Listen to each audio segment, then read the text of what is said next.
Kebaikan memang tidak akan langsung berbalaskan, tapi setidaknya ia mampu menahanmu untuk berbuat kejahatan. Assalamualaikum warahmatullahi wabarakatuh. Ahlan wa sahlan di channel Keluarga Bun Ai. Keluarga yang bercita-cita selalu bersama sampai surga. Amin amin ya robbal alamin.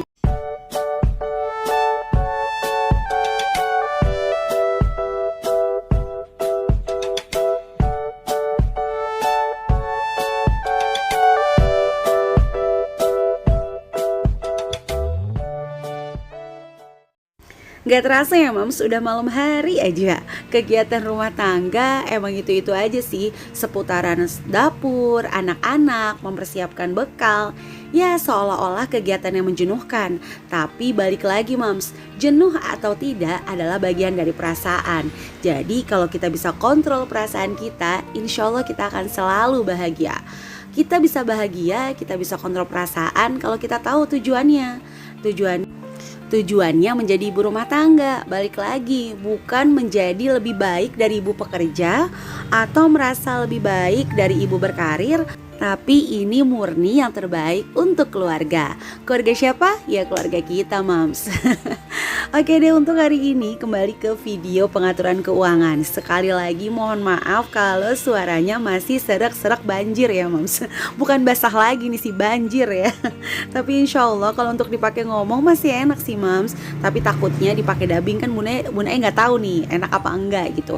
Ya mau enak mau enggak, mudah-mudahan ilmu yang disampaikan bisa bermanfaat gitu ya.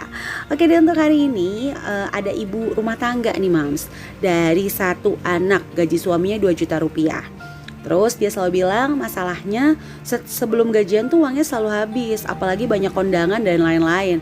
Pokoknya si ibu muda ini seelah ibu muda. Emang ada ibu tua Bun Ai?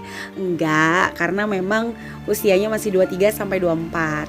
Jadi ya usia-usia zuhur lah ya. Kan Bun Ai pernah bahas kalau usia itu dibagi 5 ya Mams. Jadi per skala itu 1 sampai 15. Contoh subuh itu 0 sampai 15, zuhur 15 sampai 30, asar 30 sampai 45, maghrib 45 sampai 60, isya 60 sampai wafat. Dan gue selalu bilang bahwa asar ketemu maghrib ya cepet, maghrib ketemu isya ya cepet. Jadi ya kita tinggal bisa menimba-nimba sendiri nih, udah nyampe mana sih fase usia kita. Mudah-mudahan sih bertambah umur, bertambah juga kebahagiaan, bertambah juga kesederhanaan. Oke deh, lanjut ya Mams ya. Jadi gaji suaminya ini 2 juta. Terus ada beban cicilan Rp200.000, arisan Rp200.000, listrik Rp100.000, BPJS Rp150.000, ongkos suami Rp300.000, Pampers dan susu Rp150.000. Iya loh, BPJS-nya salah nulis 160. Nanti Bun Ai coret-coret. Nah, itulah pada segmen dicoret-coret Bun Ai. Ketika di total Rp1.100.000, sisa gajinya Rp900.000. Gimana nih Bun Ai? Terus Bun Ai ditanya, harapannya apa sih setelah diaturin keuangannya atau diberikan saran sama Bun Ai? Minimal cukup aja Bun Ai. Kalau bisa nabung sih alhamdulillah, tapi cukup aja udah bersyukur.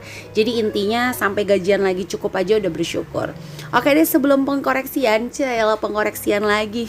Itu kosakata baru dari Bun Ai ya, pengkoreksian. Yaitu karena usia ibu ini di bawah 30 tahun, antara 23 sampai 24 gitu. Ya memang gak semuanya, tapi umumnya usia-usia segini tuh cenderung apa ya, takutnya lebih gampang pasrah. Ya udahlah memang begini, ya udahlah memang begitu gitu ya. Jadi terus udah gitu kan gak biasa bikin anggaran. Yang ketiga, jadi kalau Bun Ai bikinin anggaran yang langsung 1 bulan, misalnya dibagi uang berasnya, uang listriknya, uang gasnya, itu takutnya, khawatirnya gak bertahan lama dan yang ada akan merasa menjadi beban. Dia jadi bingung, kapan ya waktu aku ngebelanjain atau jadi hemat gitu. Ntar di tengah-tengah ambiar, pusing deh kepalanya. Ya karena masih baru, sekali lagi ya Mams ya. Enggak kok, aku 23, 24 bisa kok Bun Ai. Ya kan itu khususnya berarti. Umumnya mungkin rata-rata seperti itu.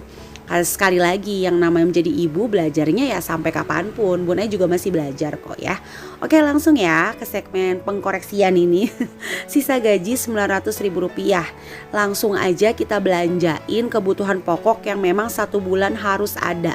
Apa itu? Beras dan pulsa. Kalau beras kan memang harus ada. Kalau nggak ada beras kita bingung nih nanti. Apalagi kan Indonesia makanan pokoknya nasi. Biar udah makan hamburger 2 gitu ya. Kalau ditanya udah makan, pasti jawabnya belum. Curhat ya Bu Nay.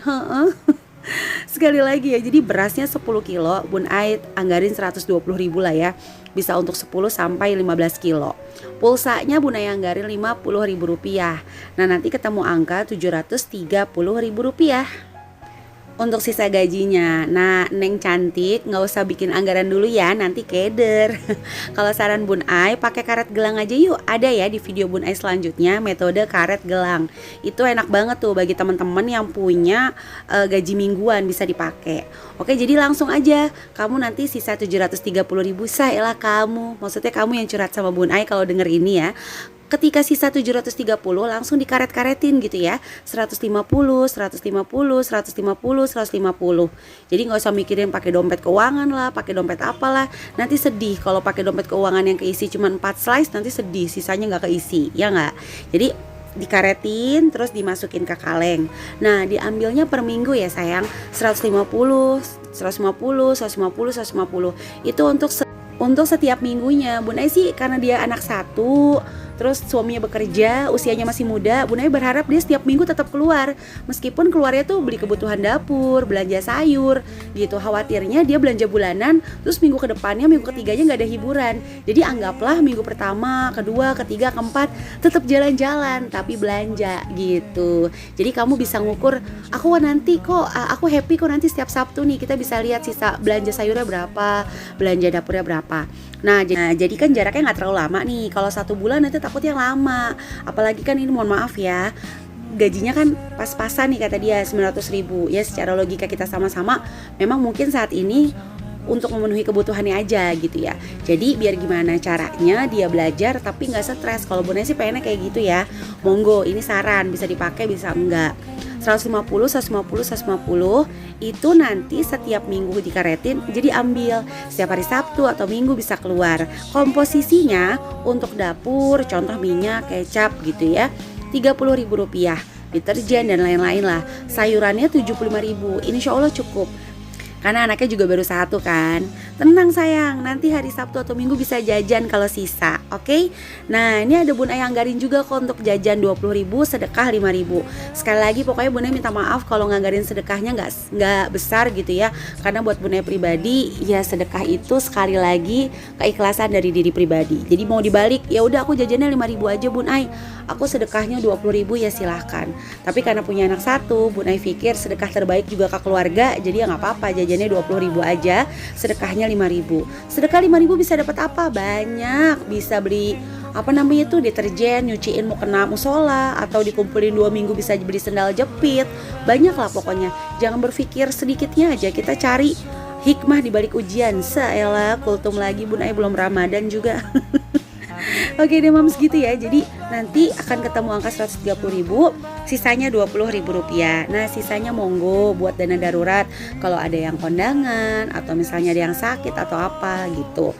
Nah, nanti sisa gajinya 730.000 kan dikurangin tuh 150.000 dikali 4, sisanya Rp130.000. Nah, 100.000-nya langsung masuk ke tabungan, 30.000-nya boleh buat sinking fund ya, buat servis motor kah atau buat pajak motor kah, silahkan, nyamannya aja pokoknya. Tuh ya, jadi itu saran dari Bun Ai, monggo mudah-mudahan bermanfaat. Sekali lagi, jika kita merasa kurang, yuk sama-sama kita lihat nikmat Allah yang mahal. Yang jika kita ditukar nih, kita nggak mau meskipun harganya miliaran. Oke, kamu jadi orang kaya ya, saya ambil ginjalan. Atau kamu jadi orang kaya, saya ambil mata. Itu kan nggak bakal mau. Ya nggak akan mau. Jadi bersabar di saat punya semua ya gampang gitu. Atau mau berbakti sama suaminya di saat punya semua ya gampang. Tapi kalau bersabar, bersyukur, berbakti sama suami di saat menemani dia gajinya pas-pasan, Masya Allah, itu pasti akan jadi luar biasa. Akan jadi cerita indah kalau nanti sukses. Amin. Bukan bermaksud menggurui, sekali lagi Bun Ai juga masih belajar. Saling sama-sama doa. Terakhir Bun Ai mau ngucapin makasih nih untuk teman-teman yang selalu dukung channel Bun Ai. Di tengah serak-serak banjirnya Bun Ai masih mau dengerin suara seraknya Bun Ai. Makasih banyak ya. Dan jangan lupa tinggalkan komentar. Meskipun kuotanya sudah menunjukkan akhir bulan, insya Allah Bun Ai akan berkunjung kembali. Oke, sekian video dari Bun Ai. Mudah-mudahan bermanfaat. Kurang lebihnya mohon maaf. Wassalamualaikum warahmatullahi wabarakatuh.